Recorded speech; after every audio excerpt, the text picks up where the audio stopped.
తెలంగాణ రాజకీయాల్లో కీలక పరిణామాలు చోటు చేసుకుంటున్నాయి. మాజీ సీఎం కేసీఆర్ తిరిగి రాజకీయంగా యాక్టివ్ అయ్యేందుకు సిద్ధమవుతున్నారు. పార్టీ ఆవిర్భవించి 25 ఏళ్లు పూర్తవుతున్న వేళ తన రాజకీయ ప్రణాళికలతో కాంగ్రెస్ ప్రభుత్వంపై సమరానికి కేసీఆర్ కీలక ప్రకటన చేయనున్నారు. రానున్న రోజుల్లో జిల్లా పర్యటనలకు కేసీఆర్ సిద్ధమవుతున్నట్లుగా తెలుస్తుంది. అందులో భాగంగా 2 భారీ బహిరంగ సభలకు ప్లాన్ చేస్తున్నారు.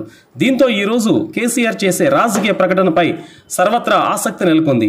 ఇక బీఆర్ఎస్ విస్తృత స్థాయి కార్యవర్గ సమావేశం కానున్న సమయంలో కీలక నిర్ణయాలు తీసుకోవచ్చు. సుదీర్ఘ విరామం తర్వాత కేసీఆర్ పార్టీ కార్యాలయానికి వస్తున్నారు. ఏప్రిల్ 27తో బీఆర్ఎస్ 24 వసంతాలు పూర్తి చేసుకోనుంది. 25 ఏళ్ల వేళ రజోత్సవానికి సిద్ధమైంది. ఈ సందర్భంగా పార్టీ భవిష్యత్ కార్యాచరణ ఎజెండాను ఈ సమావేశంలో ఖరారు చేయనున్నారు కేసీఆర్. ఇదే సమయంలో పార్టీ సభ్యత్వ నమోదుతో పాటు సంస్థాగత కమిటీలపై కేసీఆర్ స్పష్టత ఇచ్చే అవకాశం ఉంది. పార్టీ సంస్థాగత కమిటీల ఏర్పాటు కోసం నేతలు చాలా కాలంగా ఎదురు చూస్తున్నారు. కేసీఆర్ ఫామ్ హౌస్ నుంచి హైదరాబాద్ చేరుకున్నారు. ఎమ్మెల్సీ ఎన్నికలు కూడా ముగిసిన తర్వాత భారీ బహిరంగ సభ నిర్వహించాలని చూస్తున్నారు.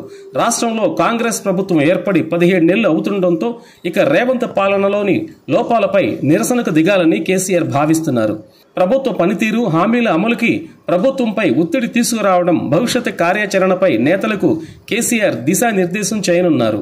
కాంగ్రెస్ ప్రభుత్వ ప్రజా వ్యతిరేక విధానాలు, వైఫల్యాలపైనే ప్రధానంగా చర్చ జరగనుంది. కాంగ్రెస్ ప్రభుత్వానికి ఏడాది సమయం ఇద్దామని గతంలోనే కేసీఆర్ ఆ పార్టీ నేతలకు స్పష్టం చేశారు. ఇప్పుడు ఆ సమయం ముగియటంతో ఇక ప్రతిపక్ష పాత్ర సమర్థవంతంగా నిర్వహించేలా కొత్త కార్యాచరణ ఖరారు చేయనున్నారు. అందులో భాగంగా ప్రభుత్వం ఇచ్చిన హామీల అమలు కోసం ఒత్తిడి పెంచేలా కేసీఆర్ పొలిటికల్ యాక్షన్ ప్లాన్ షురూ చేశారు. సుదీర్ఘ విరామం అనంతరం పార్టీ నేతలతో విస్తృతంగా సమావేశం అవుతున్న కేసీఆర్ ఎలాంటి మార్గనిర్దేశనం చేస్తారన్నది రాజకీయంగా ఆసక్తి కొనసాగుతుంది.